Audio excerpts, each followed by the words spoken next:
Assalamualaikum warahmatullahi wabarakatuh. Pada kesempatan hari ini, saya dari kelompok 4 akan berpresentasi tentang studi kasus PT Kimia Farma. Perkenalkan, nama saya Dit Alia Asagaf dan teman saya. Nama saya Nafis Kunaifi. Saya Andrian Neri Wahyudi. Profil PT Kimia Farma. Kimia Farma merupakan perusahaan farmasi pertama di Indonesia. Didirikan oleh pemerintah Hindia Belanda pada 1817. Mula kemunculannya Kimia Farma bernama NV Chemicalian Edelradcam dan CO pada 1958. Berdasarkan kebijaksanaan nasional atas perusahaan Belanda, pemerintah Republik Indonesia melakukan peleburan sejumlah perusahaan farmasi menjadi perusahaan negara farmasi PNV, Bhinneka Kimia Farma.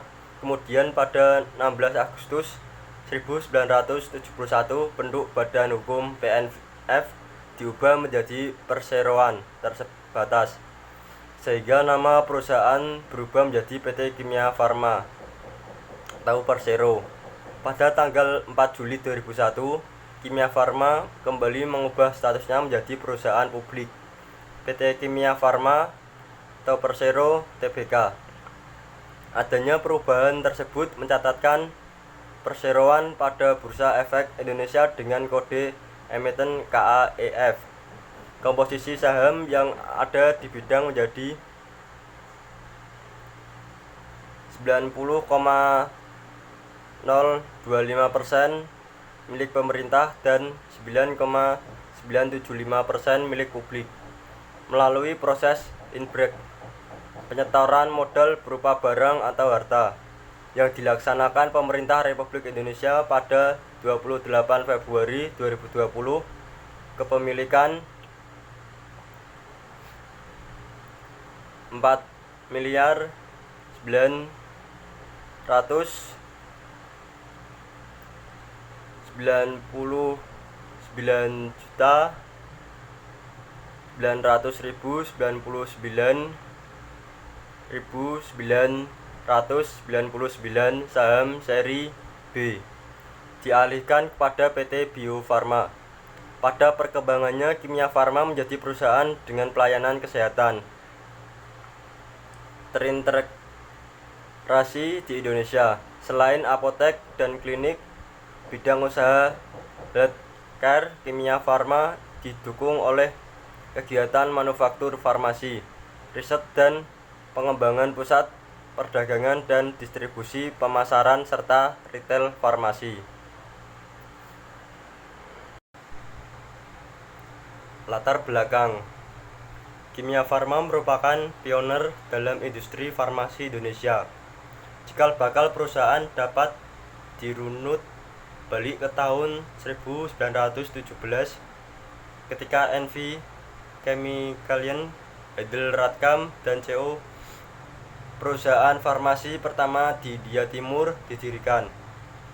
Sejalan dengan kebijakan nasionalisasi perusahaan Belanda pada tahun 1958, pemerintah melebur sejumlah perusahaan farmasi menjadi PNV, Bhinneka Kimia Farma. Selanjutnya, pada tanggal 16 Agustus 1971, bentuk hukumnya diubah menjadi Perseroan Terbatas, menjadi PT Kimia Farma Persero. Sejak tanggal 4 Juli 2001, Kimia Farma tercatat sebagai perusahaan publik di Bursa Efek Jakarta dan Bursa Efek Surabaya. Berbekal tradisi industri yang panjang selama lebih dari 187 tahun dan nama yang diidentik dengan mutu, hari ini Kimia Farma telah berkembang menjadi sebuah perusahaan pelayanan kesehatan utama di Indonesia yang kian memainkan peranan penting dalam pengembangan dan pembangunan bangsa dan masyarakat. Kasus PT Kimia Farma ini bermula dari ditemukannya beberapa hal sebagai berikut. Dalam rangka restrukturisasi PT Kimia Farma Tbk atau PT KAEF, SDR Lodovicus Sensiwi selaku partner dari KAP HTM yang diberikan tugas untuk mengaudit laporan keuangan PT KAEF untuk masa 5 bulan yang berakhir pada 31 Mei 2002, menemukan dan melaporkan adanya kesalahan penilaian persediaan barang jadi dan kesalahan-kesalahan pencatatan penjualan untuk tahun yang berakhir per 31 Desember 2001. Selanjutnya diikuti dengan pemberitaan di harian Kontan yang menyatakan bahwa Kementerian BUMN memutuskan penghentian proses divestasi saham milik pemerintah di PT KAEF setelah melihat adanya indikasi penggelembungan keuntungan dalam laporan keuangan pada semester 1 tahun 2002. Berdasarkan hasil pemeriksaan Bapepam disimpulkan bahwa terdapat kesalahan penyajian dalam laporan keuangan PT KAEF. Atas pelanggaran tersebut, maka Bapepam menjatuhkan sanksi denda terhadap PT Kimia Farma Tbk. Direksi lama PT Kimia Farma Tbk periode 1998 sampai Juni 2002 dan pihak auditor PT Kimia Farma Tbk. Kronologi kasus. Awalnya audit pada tanggal 31 Desember 2001, manajemen Kimia Farma melaporkan adanya laba bersih sebesar 132 miliar dan laporan tersebut diaudit oleh Hans Twanakota dan Mustafa. Akan tetapi Kementerian BUMN dan Bapepam menilai bahwa laba bersih tersebut terlalu besar dan mengandung unsur rekayasa. Setelah dilakukan audit ulang pada tanggal 3 Oktober 2002, laporan keuangan Kimia Farma 2002 disajikan kembali karena telah ditemukan kesalahan yang cukup besar mendasar pada laporan keuangan yang baru. Keuntungan yang disajikan hanya sebesar 99,56 miliar atau lebih rendah sebesar 32,6 miliar atau 24,7% dari laba awal yang dilaporkan. Kesalahan itu timbul pada unit industri bahan baku, yaitu kesalahan berupa overstate penjualan sebesar 2,7 miliar, pada unit logistik sentral berupa overstate persediaan barang sebesar 23,9 miliar. Pada unit pedagang besar farmasi berupa overstate persediaan sebesar 8,1 miliar dan overstate penjualan sebesar 10,7 miliar. Kesalahan penyajian yang berkaitan dengan persediaan timbul karena nilai yang ada dalam daftar harga persediaan digelembungkan. PT Kimia Farma melalui direktur produksinya menerbitkan 2 buah daftar harga perselisihan pada tanggal 1 dan 3 Februari. Daftar harga per 3 Februari ini telah digelembungkan nilainya dan dijadikan dasar penilaian persediaan pada unit distribusi. Kimia Farma per 31 Desember 2000, sedangkan kesalahan penyajian berkaitan dengan penjualan adalah dengan dilakukannya pencatatan ganda atas penjualan. Catatan ganda tersebut dilakukan pada unit-unit yang tidak disampling oleh akuntan sehingga tidak berhasil dideteksi. Berdasarkan penyelidikan Bapepam disebutkan bahwa KAP yang mengaudit laporan keuangan PT Kimia Farma telah mengikuti standar audit yang berlaku. Namun gagal mendeteksi kecurangan tersebut. Pihak Bapepam selaku pengawas pasar modal mengungkapkan tentang kasus PT Kimia Farma dalam rangka restrukturisasi PT Kimia Farma. Lodovicus Sensiwi selaku partner dari KAP Hans Twanakota dan Mustafa yang diberikan tugas untuk mengaudit laporan keuangan PT Kimia Farma untuk masa 5 bulan yang berakhir 31 Mei 2002 tidak menemukan dan melaporkan adanya kesalahan dalam penilaian persediaan barang dan jasa dan kesalahan pencatatan penjualan untuk tahun yang berakhir per 31 Desember 2001. Selanjutnya diikuti dengan pemberitaan dalam harian Kontan yang menyatakan bahwa Kementerian BUMN memutuskan penghentian proses divestasi saham milik pemerintah PT Kimia Farma telah melihat adanya indikasi penggelembungan keuntungan dalam laporan keuangan pada semester 1 tahun 2002. Analisa. Menurut pendapat saya, kasus manipulasi laporan keuangan pada PT Kimia Farma Tbk disebabkan karena adanya kesalahan pencatatan maupun perhitungannya. Namun ada juga pihak yang melakukan kecurangan dan kecurangan tersebut yang pada awalnya tidak berhasil terdeteksi. Namun pada akhirnya dapat terdeteksi kecurangan yang terjadi pada kasus manipulasi laporan keuangan PT Kimia Farma. Ini pasti tidak terlepas dari bantuan akuntan yang mengerti, yang memahami, yang mengelola laporan keuangan. Karena akuntan adalah orang yang ahli dalam mengatur dan mengelola laporan keuangan, dengan keahliannya justru disalahgunakan untuk dilakukan manipulasi pada laporan keuangan tersebut. Hal seperti manipulasi laporan keuangan ini harus tidak terjadi apabila akuntan yang melakukan penyajian laporan keuangan ini mempunyai pemahaman, pengetahuan, dan menerapkan etika profesi yang dijalani sebagai seorang akuntan yang bekerja secara profesional. Namun dikembalikan kepada masing-masing individu tersebut, dia melakukan pekerjaannya secara profesional atau tidak, bersikap jujur atau tidak.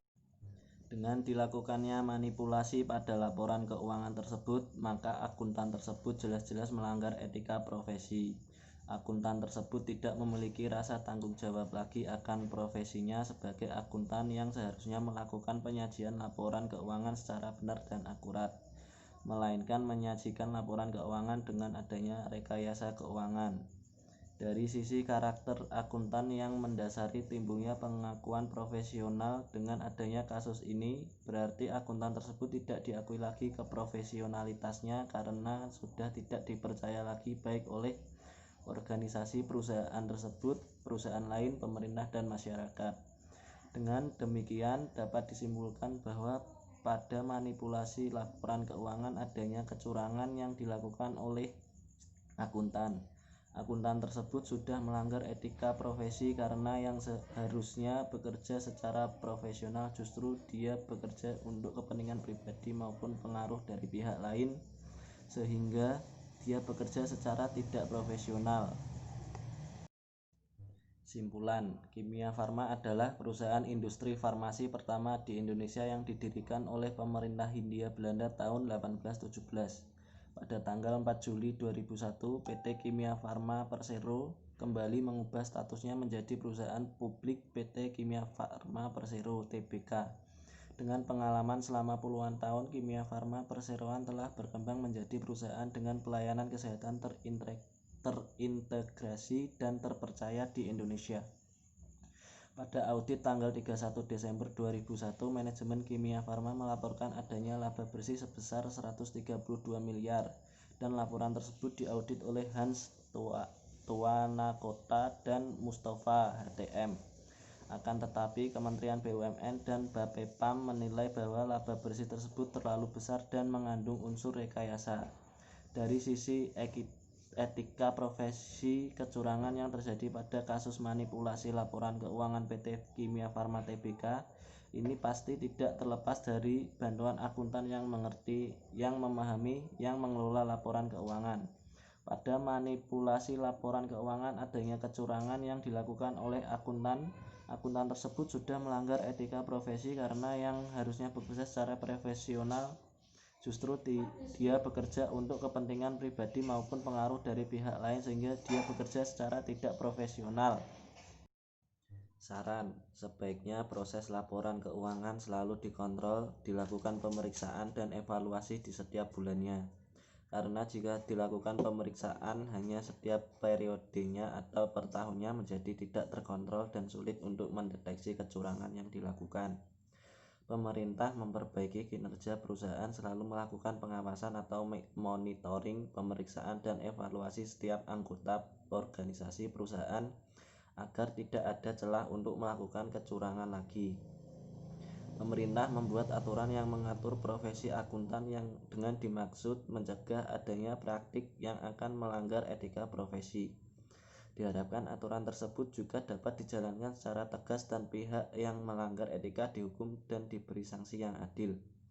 Adapun profesi yang ditekuni harus berdasarkan etika yang berlaku. Etika profesi itu sendiri memiliki tujuan seperti standar etika, menjelaskan dan menetapkan tanggung jawab kepada lembaga dan masyarakat umum, membantu para profesional dalam menentukan apa yang harus mereka perbuat dalam menghadapi dilema pekerjaan mereka, Standar etika bertujuan untuk menjaga reputasi atau nama profesional untuk menjaga kelakuan dan integritas para tenaga profesional.